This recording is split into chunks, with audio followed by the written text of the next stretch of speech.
আল্লাহর দোহাই দিয়ে ডাক্তার, নার্স, স্টাফ আপনাদেরকে বলে গেলাম, আমাদের মানুষদের সেবা দেবেন।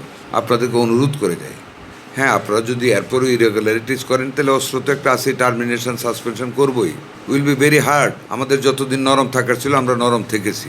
মাতৃদুগ্ধ is the highest stock of protein for the babies. আপনারা তো বিভিন্ন গ্রামের মানুষ, বিভিন্ন জেলার মানুষ, অনেক পেশেন্ট আছে, প্রত্যেককে বলবেন মায়ের দুধ ছাড়া, আল্লাহ কোরআনে বলে দিয়েছেন, শাল দুধ is the highest store of the protein for the baby. আপনারা মনে করেন না বাচ্চারা বোঝেন, একটা বাচ্চা যখন কাঁদে জন্মের পরে, কেন কাঁদে? মায়ের বুকটা যখন নিয়ে যায় তার সকল কান্না থেমে যায়। যখন দুধটা খায় তার কোনো ক্ষুধা থাকে না, সে কিন্তু বুঝে ক্ষুধা হইলে কান্দে, দুধটা পেলে কান্দা থামে, তার মানে হি আন্ডারস্ট্যান্ড।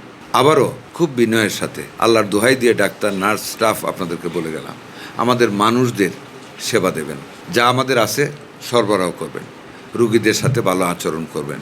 এরপর যদি কোনো রুগীর সাথে বা সাপ্লাই আপনাদের কোনো অপতৎপরতা চোখে দেখি, একদিনও লেট করবো না, I will go for termination and suspension. That is the straight word lastly. Thank you very much.